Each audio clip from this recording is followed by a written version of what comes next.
ಒಳ್ಳೆಯ ಬೆಳೆಯನ್ನೇ ಕಲ್ಪಿಸಿದ್ದಾಳೆ ಈ ಭೂಮಾತೆ.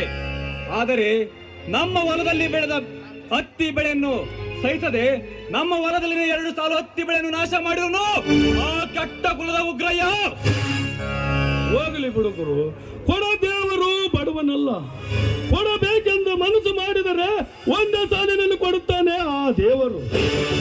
ಅಣ್ಣ, ಕೊಡುತ್ತಾನೆಂದು ಕೈಗಟ್ಟಿ ಕುಳಿತರೆ ಬೆಳೆ ಬರಲಾರದಣ್ಣ. ಕಷ್ಟಪಟ್ಟು ದುಡಿದಾಗಲೇ ಒಳ್ಳೆ ಬೆಳೆ ಬರಲು ಸಾಧ್ಯ. ಅಂತ ಕಷ್ಟಪಟ್ಟು ಬೆಳೆದ ಬೆಳೆಯನ್ನು ನಾಶ ಮಾಡಿರನು ಉಗ್ರಯ್ಯ. ಅವನು ಮಾಡಿದ ಕೆಲಸಕ್ಕೆ ಅವನನ್ನು ಇಂಚಾಗಿ ಕಡಿದಾಗಲೇ ನನ್ನ ಕೋಪ ತೀರುವುದಣ್ಣ. ಕೋಪ ತೀರುವುದು. ಕೋಪದ ಕೈಯಲ್ಲಿ ಬುದ್ಧಿ ಕೊಡುವುದು ಸರಿಯಲ್ಲ ಗುರು. ಅಣ್ಣ, ಇಂದು 2 ಸಾಲು ಬೆಳೆ ನಾಶ ಮಾಡಿದ್ದಾನೆ, ನಾಳೆ ಇಡೀ ಹೊಲದ ಬೆಳೆ ನಾಶ ಮಾಡುತ್ತಾನೆ ಆ ಕಟುಕ. ಆ ಕಟುಕನ ಎದೆಗೆ ಒದ್ದು ಕಲಿಸಿದಾಗಲೇ ತಿಳಿದುಕೊಳ್ಳೋನು. ಆತುರ ಪಡಬೇಡ ಗುರು, ನಾನೆಲ್ಲ ಉಗ್ರನ್ಗೆ ತಿಳಿಸಿ ಹೇಳುವೆ. ಇಡಿಗಾಗಿ ಪಡಿ ಕಡಿದುಕೊಳ್ಳುವುದು ಬೇಡ.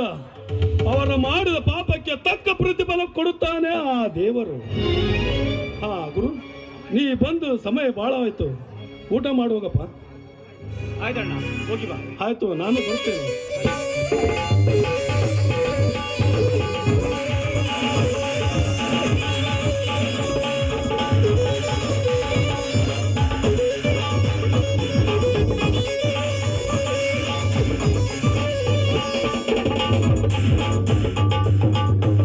ಕಾವೇರಿ, ಕಾವೇರಿ, ಏನು ಮಾಡ್ತಾ ಇದ್ದೀಯ ಒಳಗಡೆ?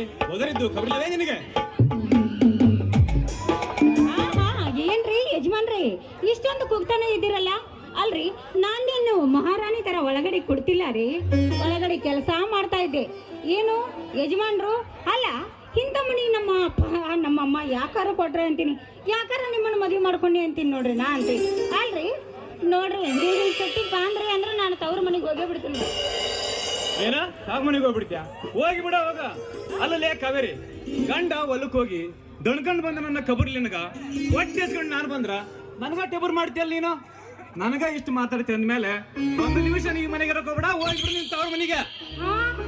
ನೋಡ್ರಿ, ಮತ್ತ ನಾನು ನೀವು ಬ್ಯಾಡ ಅಂದ್ರೂ ಕೇಳೋದೇ ಇಲ್ಲ, ನಾನು ತವ್ರ ಮನೆಗೆ ಹೋಗೇ ಬಿಡ್ತೇನೆ. ಅಕ್ಕಗ ಬಾವಾಗ ಹೇಳಿ ಹೋಗಿನ ಮತ್ತೆ ಹಂಗ ಹೋಗುದಿಲ್ಲ. ಹೋಗಿ ಬಿಡ, ಹೋಗಿ ಬಿಡ. ನನಗ ನೀ ಬ್ಯಾಡಾಗಿ ಅಂದ್ಮೇಲೆ ಅಕ್ಕ ಬಾವರ ಏನ್ ಮಾಡ್ತಾರ? ಹೋಗ್ಬಿಡು ಹೋಗ. ನಿನಗ ನಾ ಬ್ಯಾಡಾಗಿನಿ ಅಂದ್ಮೇಲೆ ನಾನ್ ಯಾಕೆ ಇಲ್ಲಿ ಇರ್ಲಿ? ನಾ ಹೋಗ ಬಿಡ್ತೇನೆ. ನೋಡ್ ಮತ್ತೆ ಇನ್ನೊಮ್ಮೆ ನೀ ತವ್ರ ಮನೆಗೆ ಬಂದ ಬಾರ ನನ್ನ ಬಂಗಾರಿ, ನನ್ನ ಸಿಂಗಲ್ ಅಂದ್ರೆ ನಾ ಬರಂಗ ಇಲ್ಲ. ಹೋಗ್ಬಿಡ. ನೀ ಇವತ್ತ ಹೋದಂದ್ರ ನಾಳೆ ಇನ್ನೊಬ್ಬಕಿನ್ ಮಾಡ್ಕೊಂಡ್ ಬರ್ತೀನಿ ನಾನ್ ಇರಕ್ಕಾಗ್ಲಿ ಇನ್ನೊಬ್ಬಕಿನ್ ಮಾಡ್ಕೊಂಡ್ ಬರ್ತೀರ? ಏ ಹೋಗ್ರಿ, ಅದ್ ಹೆಂಗ ಮಾಡ್ಕೊಂಡ್ ಬರ್ತಿ? ಇನ್ನೊಬ್ಬಕಿನ್ ನೋಡೇ ಬಿಡ್ತೇನೆ ನಾನು. ಹೋಗ. ಅಲ್ಲೇ ಕಾವೇರಿ, ತಮಾಷೆ ಮಾಡಿದ ಕಣೆ. ಅಲ್ಲೇ ಕಾವೇರಿ, ಮತ್ತೆ ನೀನ್ ತವ್ರ ಮನೆಗೆ ಹೋಗ್ತೀನಂದೆ, ಮತ್ತೆ ನಾ ಇನ್ನೊಬ್ಬಕಿನ್ ಮಾಡ್ಕೊಂಡ್ ಬರ್ತೀನಂದೆ, ಮತ್ತೆ ನಾನು ಒಬ್ಬನೇ ಇರಲ್ಲ. ಅಲ್ಲ, ತಮಾಷೆಗೂ ಅಂತ ಮಾತನ್ನ ಆಡ್ಬೇಡ್ರಿ. ಅಲ್ರಿ, ನಾನು ಇರೋದಾಗ್ಲಿ ನೀವು ಇನ್ನೊಂದು ಮದುವೆ ಮಾಡ್ಕೊಡ್ತೇನೆ ಅಂತೀರಿ. ಅಲ್ರಿ, ಹೆಂಗ್ರಿ ಹಿಂಗಾದ್ರ ನೋಡ್ರಿ, ಅದ್ ಹೆಂಗ್ ಮಾಡ್ಕೊಂಡ್ ಬರ್ತೀರಿ? ಬರ್ರಿ ನೀವ ಸಂತೋಷದಿಂದ ಏರಿಯಾಕಿನ್ ಮಾಡ್ಕೊಂಡು.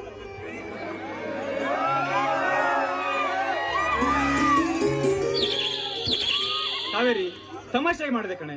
ಇಷ್ಟಕ್ಕೆ ಬೇಜಾರು ಮಾಡ್ಕೊಂಡ್ಬಿಟ್ಟಿಯಲ್ಲ. ನಿನ್ನನ್ನು ಬಿಟ್ಟಿರೋ ಶಕ್ತಿ ನನಗಿಲ್ಲ ಕಣೆ. ಗಂಡ ಹೆಂಡರ ನಡುವೆ ಸ್ವಲ್ಪವಾದರೂ ವಿರಸ ಇರಲೇಬೇಕು.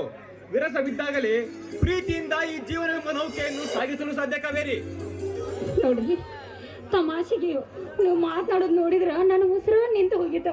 ಬ್ಯಾಡ್ರಿ, ನೋಡ್ರಿ, ನಿಮ್ಮನ್ನು ಬಿಟ್ಟು ಬದುಕೋ ಶಕ್ತಿನ ನನಗಿಲ್ಲ. ಕಾವೇರಿ, ಬದುಕೆಂಬ ಹೊಲದಲ್ಲಿ ಸಮಸ್ಯೆ ಎನ್ನುವ ಕಡೆ ಬೆಳೆಯುತ್ತಲೇ ಇರುತ್ತದೆ. ಹಾಗಂತ ಹೊಲನ ಬಿಟ್ಟು ಹೋಗುತ್ತಾ ಕಾವೇರಿ? ಆ ಕಳೆಯನ್ನು ಕಿತ್ತು ಬದುಕುವ ಕಲೆಯನ್ನು ಕಲಿತು ನಾವು ಬಾಳಲೇಬೇಕು. ನನ್ನ ನಿನ್ನ ಮಧ್ಯ ಏನ ಸಮಸ್ಯೆ ಬಂದರೂ ಅದನ್ನು ಎದುರಿಸಿ ನನ್ನ ಜೀವನ ಇರುವವರೆಗೂ ನಿನ್ನ ಜೊತೆ ಪ್ರೀತಿಯಿಂದ ಬಾಳುತ್ತೇನೆ ಕಾವೇರಿ. ಇದು ಆ ದೇವರ ಸಾಕ್ಷಿಯೂ ಸತ್ಯ. ಸಾರ್ಥಕವಾಯ್ತು ರೀ, ನನ್ನ ಜೀವನ ಇವತ್ತಿಗೆ ಸಾರ್ಥಕವಾಯ್ತು. ಈ ನಿಮ್ಮ ಪ್ರೀತಿ ಎಂಬ ನಿಮ್ಮ ಉಸಿರಿನಲ್ಲಿ ಸದಾ ನನಗೆ ಉಸಿರಿದ್ರೆ ಸಾಕು.